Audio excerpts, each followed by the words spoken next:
إن الحمد لله نحمده ونستعينه ونستغفره ونعوذ بالله تعالى من شرور أنفسنا ومن سيئات أعمالنا من يضلل الله فلا هادي له ومن يهد الله فلن تجد له مضل ونشهد أن لا إله إلا الله وحده لا شريك له ونشهد أن محمدا عبده ورسوله صلى الله عليه وعلى آله وأصحابه ومن تبعهم بإحسان إلى يوم الحساب أما بعد فأوصيكم ونفسي بتقوى الله عز وجل فإنها وصية الأولين والآخرين قال الله سبحانه وتعالى ولقد وصينا الذين أوتوا الكتاب من قبلكم وإياكم أن اتقوا الله.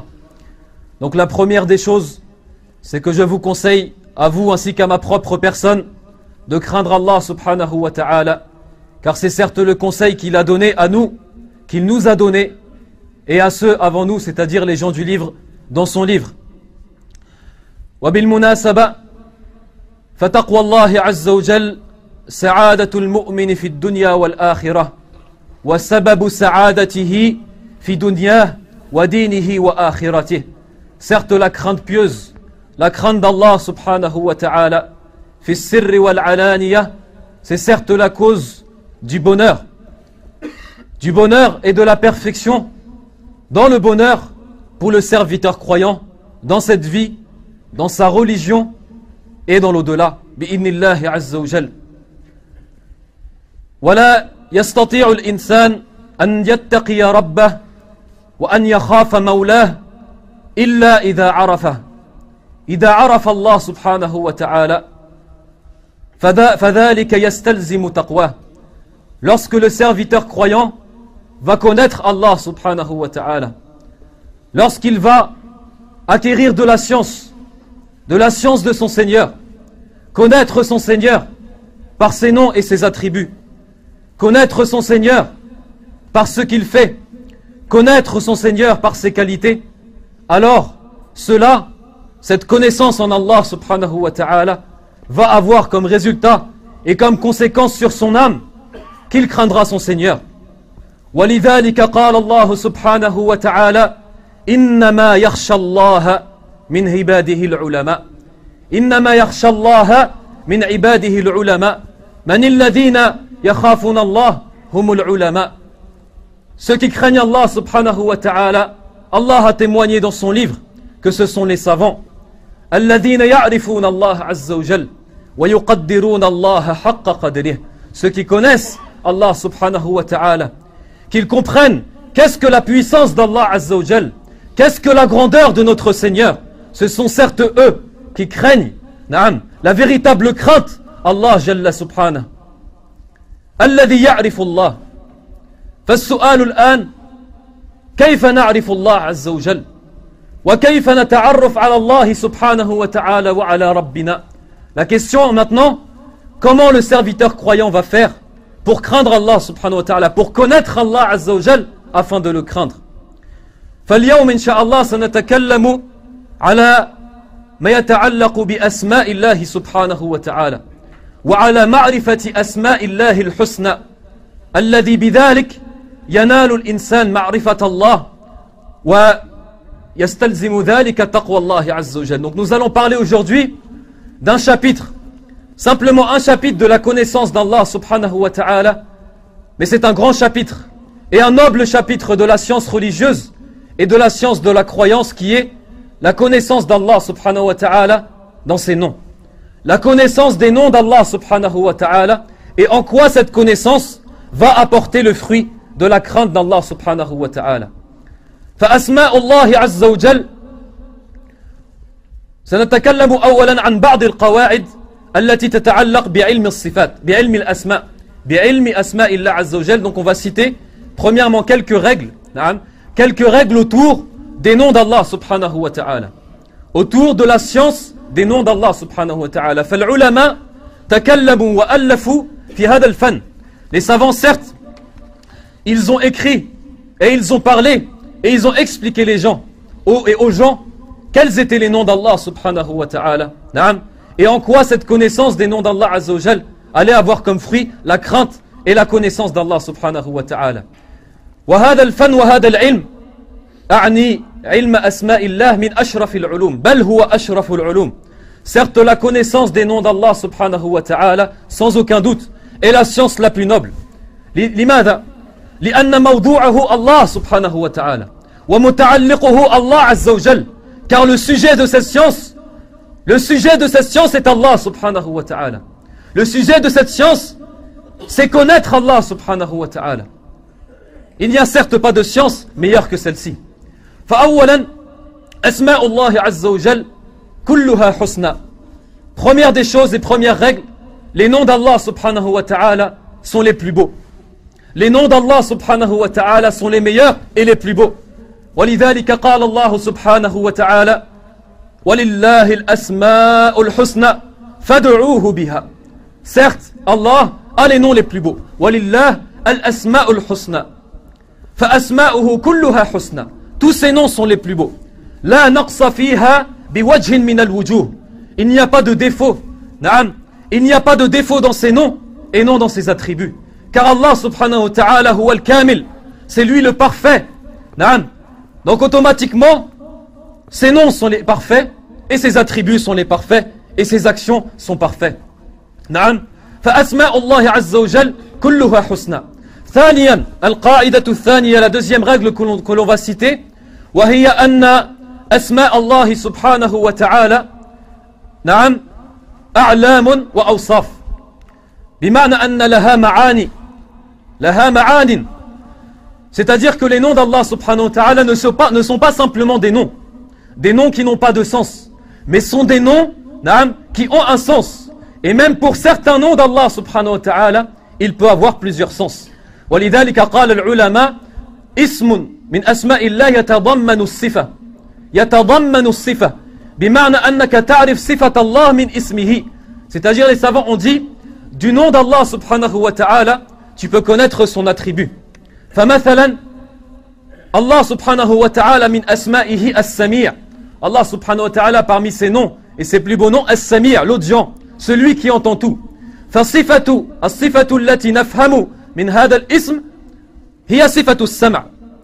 هي صفة السمع أن الله يسمع كل شيء ولا يخفى عليه شيء نعم من المسموعات. Quand on sait qu'Allah subhanahu wa ta'ala parmi ses noms il y a l'audience et celui qui entend tout, on sait par cela que son attribut est le fait qu'il entende tout et que personne ne peut cacher une chose concernant les sons.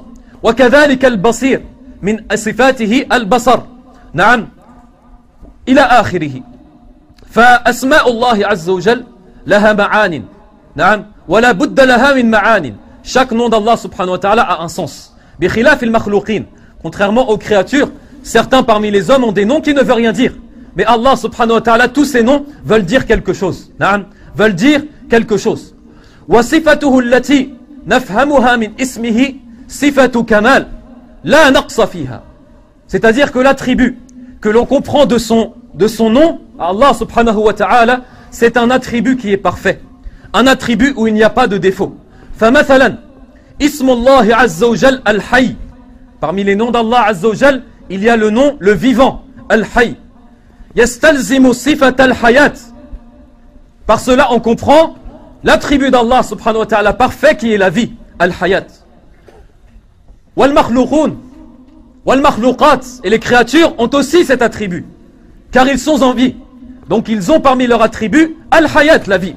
Walakin, hayat Allah Azza wa Jal, kamilatun, la naqsa fiha. Mais la différence, c'est que l'attribut d'Allah subhanahu wa ta'ala qui est la vie est un attribut parfait. فَحَيَاتُ اللَّهِ لَمْ يَسْبِقْهَا عَدَمٌ نعم لَمْ يَسْبِقْهَا عَدَمٌ وَلَنْ يَلْحِقْهَا مَوْتٌ. La vie d'Allah subhanahu wa ta'ala n'a pas été précédée de néant et ne sera pas succédée de mort. Contrairement à la vie de la créature qui avant qu'elle ait pris naissance n'existait pas. Et Allah subhanahu wa ta'ala nous a tous créés de néant. Nous n'étions rien. Naam. Elle n'est pas succédée de mort. وقال الله عز وجل كل نفس dha'iqatul maut. Toute âme goûtera la mort. Illa Allah subhanahu wa ta'ala, Allah azza wa jal, lan yamut. Lan yamut. وسوف يميت الملائكة كلهم يوم القيامة وحتى ملك الموت وجبريل وميكائيل وحملة العرش ولن يموت جل جلاله لأن حياته كاملة. Allah subhanahu wa ta'ala ne mourra jamais car sa vie est parfaite. فهذه القاعدة الثانية وهي أن أسماء الله أوصاف أعلام وأوصاف. القاعدة الثالثة نعم القاعدة الثالثة أن عدد أسماء الله عز وجل غير محصور عندنا غير محصور بعدد معين. C'est que les noms d'Allah subhanahu wa ta'ala n'ont pas un nombre limité. N'ont pas un nombre limité auprès de nous, c'est-à-dire nous les créatures. On ne peut pas connaître le nombre de noms d'Allah subhanahu wa ta'ala. نعم وهذا الذي عليه جماهير المسلمين الذي عليه جماهير المسلمين أن أسماء الله عز وجل أكثر من 99 اسما كما قال الشيخ الإسلام ابن تيمية عليه رحمة الله وغيره. Les noms d'Allah subhanahu wa ta'ala sont plus nombreux que 99 et on ne connaît pas le nombre de noms d'Allah subhanahu wa ta'ala. نعم ويدل عليه الحديث الصحيح الذي رواه الإمام أحمد والحاكم وابن حبان في دعاء النبي عليه الصلاة والسلام المشهور عن النبي عليه الصلاة والسلام أنه كان يقول إني أسألك بكل اسم هو لك في دعائه لله سبحانه وتعالى أسألك بكل اسم هو لك سميت به نفسك أو أنزلته في كتابك أو علمته أحدا من خلقك أو استأثرت به في علم الغيب عندك. استأثرت به أي انفردت بعلمه استأثرت به في علم الغيب عندك. Dans ce dua qui est authentique du prophète alayhi salatu wassalam, lorsqu'il demandait des choses à Allah subhanahu wa ta'ala, cette dua Allah azza wa jalla, le prophète sallam dit, il demande à Allah, il dit inni as'aluka bi kulli ismin huwa lak. Je te demande, c'est-à-dire une certaine chose, par tous les noms qui te reviennent. Bi kulli ismin huwa lak. Sammayta bihi nafsak. Un nom par lequel tu t'es nommé toi-même. Naam, tu t'es nommé toi-même. Sammayta bihi nafsak. Ou anzaltahu fi kitabik, ou que tu as révélé, un de tes noms que tu as révélé dans ton livre. Naam, dans un livre qu'Allah subhanahu wa ta'ala a révélé comme le Coran. Naam, fi kitabik. Ou allamtahu ahadan min khalqik, ou alors que tu as fait apprendre, naam, que tu as appris à une de tes créatures, un prophète ou un messager. Ou allamtahu ahadan min khalqik, thumma qal, ou ista'tharta bihi fi ilmi al-ghaybi indak. Ou alors un nom que tu as gardé auprès de toi dans la science de l'invisible. Un nom que tu as gardé dans la science de l'invisible auprès de toi. وهذا ما يستطيع إنسان نعم أن يحصي هذا العدد إذا كان في علم الغيب فهذا لا يعلمه إلا الله. يعني هذا النوع من الأسماء هذا النوع من أسماء الله عز وجل لا يعلمه إلا الله لا يعلمه ملك مقرب ولا نبي مرسل. Donc ce dernier genre de nom d'Allah subhanahu wa ta'ala, cette dernière catégorie qu'Allah subhanahu wa ta'ala a gardé auprès de lui dans la science de l'invisible, personne ne le connaît sauf Allah subhanahu wa ta'ala, ni un ange ni un messager. Donc cela veut dire qu'on ne peut pas connaître véritablement le nombre de noms d'Allah subhanahu wa ta'ala. نعم وسيأتي الحديث والكلام على حديث لله 99 اسما إن شاء الله بعد جلسة الاستراحة. فالقاعدة الرابعة, la quatrième grande règle concernant les noms d'Allah subhanahu wa ta'ala, هو أن باب أسماء الله عز وجل يعني في العلم باب توقيفي وأسماء الله عز وجل كلها توقيفية لا مجال للرأي ولا للعقل فيها. ما معنى هذا؟ معنى أنه لا يستطيع إنسان أن يسمي الله عز وجل بما لم يسمي به نفسه أو لم يسمي به رسوله عليه الصلاة والسلام. ومعناه كذلك أنه ما يستطيع ولا يجوز لأحد أن ينكر اسما من أسماء الله عز وجل سمى به نفسه في القرآن أو سماه به الرسول عليه الصلاة والسلام في السنة الصحيحة عن النبي عليه الصلاة والسلام. Donc cette grande règle qui est la quatrième, c'est que ce chapitre dans la science religieuse qui est le nom et les attributs d'Allah subhanahu wa ta'ala, c'est quelque chose qu'on ne peut connaître, c'est-à-dire les noms d'Allah et ses attributs, on ne peut les connaître que dans le Coran et dans la sunna du prophète alayhi salatu wassalam, que dans le Coran, la parole d'Allah, ou dans la parole du prophète alayhi salatu wassalam qui est authentique. ولذلك قال الإمام أحمد عليه رحمة الله هذا الباب لا يتجاوز فيه القرآن والسنة. Il a dit ce chapitre, on ne dépasse pas dans ce chapitre-là le Coran et la tradition prophétique. Personne ne peut rentrer son esprit ou sa raison ou sa réflexion dans quels sont les noms d'Allah subhanahu wa ta'ala. Donc cela veut dire que il est interdit à quiconque de nommer Allah subhanahu wa ta'ala par quelque chose dont il ne s'est pas nommé, ou par un nom dont il ne s'est pas nommé. Et la deuxième chose, c'est que personne n'a le droit de renier un nom d'Allah azza wa jal par lequel il s'est nommé dans son livre, c'est-à-dire le Coran, ou que le prophète alayhi salatu wassalam a nommé Allah azza wa jal par ce nom dans un hadith qui a été authentique du prophète, alayhi salatu wassalam. Wa natrukul kalam ala al-hadith لله 99 اسما بعد جلسة استراحة إن شاء الله فنسأل الله العلي العظيم أن يغفر لنا ذنوبنا إنه هو الغفور الرحيم.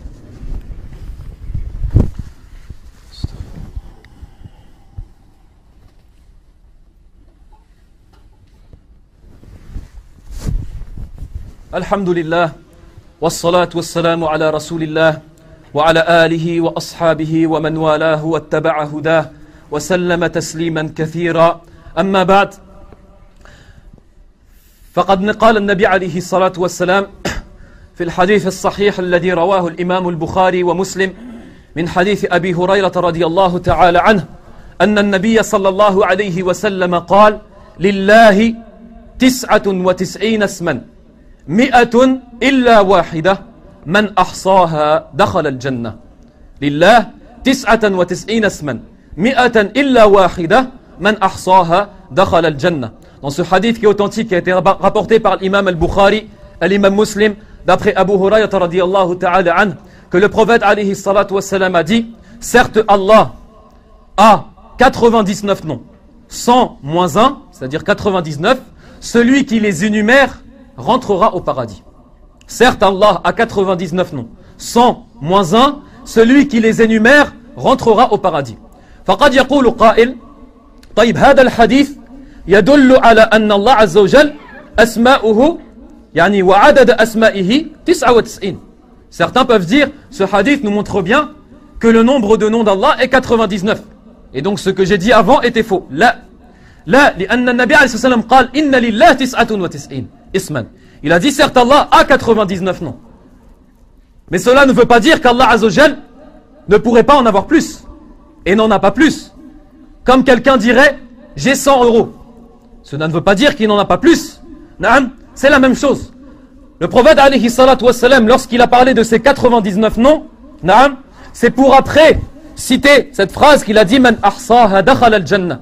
Fahiya jumlatun mukammila wa laysat mustaqilla. C'est une phrase qui suit ce qui vient d'être dit, c'est-à-dire qu'Allah a 99 noms. La phrase qui suit et qui explique le fait que le prophète alayhi salam a cité le fait qu'Allah a 99 noms, il a dit Man ahsaha dakhala al-jannah. Celui qui les énumère entrera au paradis. Donc c'est la récompense de celui qui énumère ces 99 noms. Ces 99 noms. ولذلك فقال النبي صلى الله عليه وسلم لله 99 اسما 100 إلا واحدة من أحصاها دخل الجنة. وتكلم العلماء في معنى الإحصاء في هذا الحديث. C'est-à-dire les savants ont parlé et ont expliqué qu'est-ce que voulait dire ce terme dans la langue arabe, le terme de l'ihsa. Donc on a traduit par l'énumération, mais en réalité c'est un des sens qui a été cité. فلذلك ذكر الإمام الخطابي عليه رحمة الله ذكر فيها 4 مراتب و4 معاني. Il a cité 4 sens, 4 sens de ce mot qui veut dire al-ihsa. Man ahsaha dakhala al-jannah. أولا العد, le fait, l'énumération, al-ad. ومنه قوله تعالى وأحصى كل شيء عددا. العد, l'énumération. بمعنى أنك تعدد أسماء الله عز وجل وتعرفها بأسمائها. C'est-à-dire la première des choses et la première des étapes concernant les noms d'Allah subhanahu wa ta'ala, afin que tu aies cette récompense de rentrer au paradis, c'est de les énumérer, c'est-à-dire de les connaître et de les compter, de connaître ces 99 noms et de les compter. العد. ثانيا قال معناه المعرفة والعقل. c'est-à-dire ma'na al-ihsa al-ma'rifatu wal-aql. Ils ont dit le sens de l'ihsa, ici, dans ce terme, dans ce hadith, c'est la connaissance, al-ma'rifa wal-aql. Wa minhu qawlu al-arab, yani insanun dhu hasat, ay dhu ma'rifatin wa aql, ma'rifatin bil-umur wa dhu aqlin. C'est-à-dire les Arabes disaient, quand ils disaient insan dhu hasat, quelqu'un qui dhu hasat, c'est-à-dire quelqu'un qui a de la connaissance des choses et qui connaît beaucoup de choses de cette vie. Na'am. فمعنى الإحصاء معنى هنا المعرفة والعقل dans le sens de la connaissance. معنى ذلك أنك عليك المرتبة الثانية أن عليك أن تعرف معاني أسماء الله عز وجل وأن تفهمها بمعانيها ومدلولها. C'est-à-dire qu'il te faut non pas simplement d'énumérer ces noms et de les apprendre, mais aussi de les connaître, de comprendre ce que veulent dire ces noms, de comprendre les sens, comme on avait parlé de l'attribut qu'on peut comprendre d'un nom, de comprendre que ce que veut dire ces sens. Anna as-sami' alladhi yasma'u kulla shay, wa anna al-basir alladhi yubsiru kulla shay, wa anna al-alim alladhi ya'lamu kulla shay, wa anna al-hayy, alladhi min sifatihi al-hayatu al-kamila ila akhirih. Tous ces noms, le fait qu'Allah subhanahu wa ta'ala parmi ces noms, l'omniscient, al-alim, c'est-à-dire qu'il connaît tout. Il connaît tout ce que les personnes peuvent faire ou peuvent cacher, Allah subhanahu wa ta'ala ya'lamu. Il le connaît. Tout ce qui peut être caché ou apparent. Naam. Wa kadhalika as-sami' wal basir, et tous ces noms, tu les comprends avec leur sens. Naam. ثالثا قال الإمام الخطابي قال ثالثا معناه يعني معنى الإحصاء معناه الطاقة. C'est dans le sens de pouvoir c'est-à-dire dans le sens de taqa, c'est-à-dire an tutiq hadhihi al-asma. Man ahsaha ay man ataqaha. Quelqu'un qui a réussi نعم c'est-à-dire الطاقة قالوا ومنه قوله تعالى علم أن لن تحصوه فتاب عليكم فاقرؤوا ما تيسر من القرآن. علم أن لن تحصوه أي أن لن تطيقوه. ومنه قول النبي عليه الصلاة والسلام استقيموا ولن تحصوا. يعني استقيموا التزموا الاستقامة في الدين, soyez droit dans votre religion, ولن تحصوا أي لن تطيقوا الاستقامة الكاملة. Et sachez que vous ne saurez pas, et vous n'aurez pas une droiture parfaite dans tous les cas. Et vous n'arriverez pas à ce degré, car l'homme a toujours des défauts et l'homme n'est pas parfait. فقال من أحصاها دخل الجنة أي من أطاقها أطاق هذه الأسماء. C'est-à-dire celui qui pourra vivre avec ses noms, les noms d'Allah subhanahu wa ta'ala. بمعنى أن يطيق هذه الأسماء وأن يؤدي حقوقها, dans le sens qu'il va donner tous les droits que ces noms d'Allah Azza wa Jal ont sur lui. Qu'est-ce que cela veut dire? Cela veut dire qu'il va vivre avec ces noms d'Allah subhanahu wa ta'ala. فَإِذَا عَلِمَ أَنَّ اللَّهَ مِنْ أَسْمَائِهِ السَّمِيعِ, lorsqu'il sait que parmi les noms d'Allah subhanahu wa ta'ala c'est le nom l'audient, celui qui entend tout, alors يستحي من الله عز وجل أن يتكلم بكلمة تسخط الرب عز وجل. Il a alors honte de prononcer une seule parole, même s'il est tout seul, de prononcer une seule parole qui rendra Allah subhanahu wa ta'ala en colère contre lui. وَإِذَا عَلِمَ أَنَّ مِنْ أَسْمَاءِ اللَّهِ عَزَّ وَجَلَّ الْكَرِيمِ, lorsqu'il sait que parmi les noms d'Allah Azza wa Jal il y a le généreux, Al-Karim, il sait alors qu'Allah Azza wa Jal est généreux. Il sait que c'est Allah subhanahu wa ta'ala qui lui donne sa subsistance, comme le nom d'Allah Azza wa Jal, Ar-Razzaq. Ar-Razzaq, il sait que c'est Allah subhanahu wa ta'ala qui donne la subsistance, Ar-Rizq. Donc dans sa vie de tous les jours, il ne va pas demander la subsistance à quelqu'un d'autre, ou à une créature, ou alors dans son cœur va être attaché à la subsistance de cette vie. Et lorsque quelqu'un va lui dire fais ce travail alors que ce travail est haram, il va le délaisser pour Allah Azza wa Jal, car il sait que c'est Allah subhanahu wa ta'ala qui lui donne la subsistance. Donc c'est à dire que les noms d'Allah Azza wa Jal ont un impact sur lui dans la vie de tous les jours. وهذا المراد ومن المعاني ومما أريد به معنى الإحصاء من أحصاها دخل الجنة. Et donc par cela on comprend que lorsque le prophète sallam a attribué cette récompense, le fait de rentrer au paradis, ce n'est pas pour quelque chose de simple. Le fait d'appliquer ces noms d'Allah Azza wa Jal dans la vie de tous les jours, c'est quelque chose qui n'est pas si simple que ça. Et on comprend alors la récompense que le prophète a promis, c'est-à-dire de rentrer au paradis. وقالوا كذلك في المعنى الرابع, le quatrième sens, قالوا معناه ختم القرآن أن يختم القرآن فيستوفي جميع هذه الأسماء بالقراءة. Le fait de réciter le Coran entièrement et d'être passé sur tous les noms d'Allah subhanahu wa ta'ala. قال القرطبي عليه رحمة الله نرجو أو كما قال نرجو من كرم الله عز وجل أن من حصل له إحصاء هذه الأسماء على إحدى هذه المراتب إحداها على إحدى هذه المراتب مع صحة النية أن يدخله الله عز وجل الجنة. Donc ce grand savant Al-Qurtubi, il a dit, certes nous espérons de la générosité d'Allah subhanahu wa ta'ala, que celui qui aura appliqué un de ces sens du hadith, de l'ihsa, de l'énumération comme on a cité, qui bi'idnillah azza wa jal, s'il a une bonne intention, rentrera au paradis. Rentrera au paradis comme le prophète alayhi salatu wassalam l'a promis. ومن كذلك من معاني الإحصاء ونختم بهذا, on finit par cela, le sens aussi parmi l'ihsa, l'énumération, هو أن يدعو الإنسان الله سبحانه وتعالى بهذه الأسماء كما قال الله عز وجل فادعوه بها لله الأسماء الحسنى فادعوه بها ولله الأسماء الحسنى فادعوه بها. قال العلماء الدعاء ينقسم قسمين إلى قسمين, دعاء المسألة ودعاء العبادة. دعاء المسألة أن تدعو الله بهذه الأسماء فلا تدعوه باسم غير ما سمى الله عز وجل به, فلا تقول يا شيء يا ذات, بل تقول يا كريم, نعم, يا عفو, يا منان, يا رحمن, وأن تدعو الله عز وجل باسم مناسب لحاجتك. Et c'est-à-dire le fait que tu demandes à Allah subhanahu wa ta'ala et que tu fasses des invocations, que tu invoques Allah subhanahu wa ta'ala par ses noms. Et parmi le fait d'invoquer Allah azza wa jal par ses noms, c'est le fait de ne pas invoquer Allah azza wa jal par des noms dont il ne s'est pas nommé. Et deuxièmement, d'invoquer Allah azza wa jal par des noms qui correspondent à la dua que tu es en train de faire. Si tu demandes à Allah azza wa jal de te pardonner, Allahumma ighfirli, taqul ya ghafour, لا تقول يا شديد العقاب, أو لا تقول يا مثلا لا تقول غير ذلك, تقول يا غفور يا رحمن اغفر لي, نعم, إلى آخره. Ça veut dire tu vas demander à Allah azza wa jal et faire des invocations en utilisant ces noms dans tes du'as. Et la deuxième chose qui est la plus importante, comme on a dit, du'a al-ibada. Du'a al-ibada an tata'abbad Allah azza wa jal bihadihi al-asma, que tu adores Allah subhanahu wa ta'ala avec ces noms, c'est-à-dire dans ta vie de tous les jours, tu appliques ces noms. Tu sais qu'Allah t'entend, tu ne dis pas quelque chose qui va le mettre en colère. Tu sais qu'Allah azza wa jal te voit, tu ne vas pas faire quelque chose dont Allah subhanahu wa ta'ala sera en colère contre toi, ila akhirihi. Naam. Tu sais qu'Allah azza wa jal, c'est lui al-alim, celui qui connaît tout, l'omniscient. Famahma irtaqayta fil ilm, même si tu es arrivé dans un degré de science qui est élevé, tu sais qu'au-dessus de toi, il y a Allah subhanahu wa ta'ala. Tu sais qu'Allah azza wa jal est plus savant que toi et que la science que tu as acquérie n'est rien comparée à la science d'Allah subhanahu wa ta'ala. Akhiran, هذه 99 اسما, c'est 99 noms. نعم.